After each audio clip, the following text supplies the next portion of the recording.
السلام عليكم، نتمنى تكونوا بصحة جيدة. مرحبا بكم معايا في وصفة جديدة على قناتكم صفاء دياليس. اليوم ان شاء الله غادي نشارك معكم فطائر ولا دي شوسون بعجينة قطنية سهلة ورطبة وحشوة اللي كتجي لذيذة بزاف وسهلة حتى هي. كنتمنى انكم تجربوا الوصفة خصوصا في رمضان.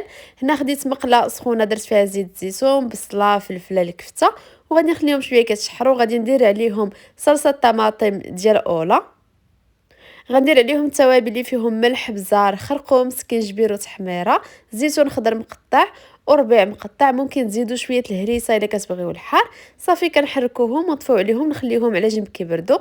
العجين غنحتاج ليه نص كيلو من الدقيق، نصمته بشويه الملح، بزار والزعتر، كيس من خميره الحلويات، معلقه كبيره الزبده، علبه ديال ياغورت طبيعي، وفي كاس غندير معلقه صغيره من الخميره والسكر، ونزيد عليهم الحليب اللي دافي، نحركهم ونضيفهم للعجين.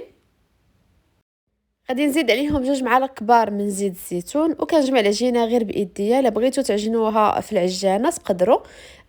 ممكن تضيفوا شويه الحليب دافي الا احتاجيتو مازال.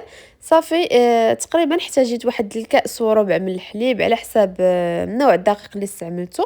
كنجمع العجينه بيديا، كندلكها غير 5 ديال الدقائق، المهم غير كتجانس صافي، يعني ما كتدلكش. من بعد قسمتها على جوج وكنخليها هكذا كترتاح شويه اولا كتخمر.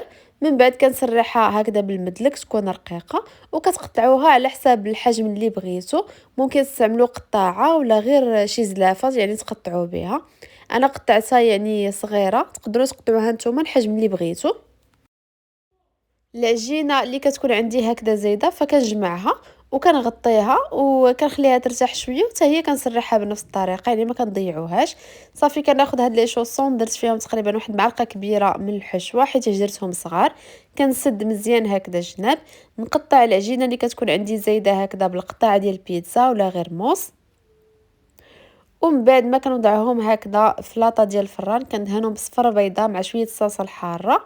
واحسن حاجه انكم تسكوا هكذا جنيبات بفرشيطه، كتعطي منظر احسن. وكتاكدوا بلي بالفران يعني ما كيتنفخوا لكم ما والو، اولا ما كيتحلوا لكم ما والو. والتزيين كيبقى اختياري، تقدروا تستعملوا زنجلان، البافو، ولا السانوج. كندخلوهم في الران اللي كيكون سخون من التحت ومن الفوق على نار متوسطه حتى كيطيبوا كيتحمروا، اللون ديالهم هكذا كيجي ذهبي. صافي كنخرجوهم. ممكن تقدموهم مباشره، بغيتو تحتفظوا بهم يعني حتى في المجمد شاط لكم كميه بغيتو تحتفظوا بهم، ديروها في بواطه ولا في بلاستيك وديروها في المجمد، راها كتبقى يعني مزيانه. الوقت اللي احتاجيتوها كتجبدوها تسخنوها. كنتمنى ان الوصفه تنال اعجابكم وتجربوها. شوفوا معايا لي شوسون راهم كيجيو رطبين. هاد العجينه ممكن تستعملوها بزاف ديال المملحات، والحشوه حتى هي راه كتجي لذيذه وسهله. كنتمنى ان الوصفه تنال اعجابكم، وما تنساوش انكم ديروا لي جيم وتبارطاجيو الفيديو مع الاصدقاء ديالكم. ونقول لكم بالصحه والراحه، نتلاقاو في الوصفه الجايه ان شاء الله. خليتكم على خير.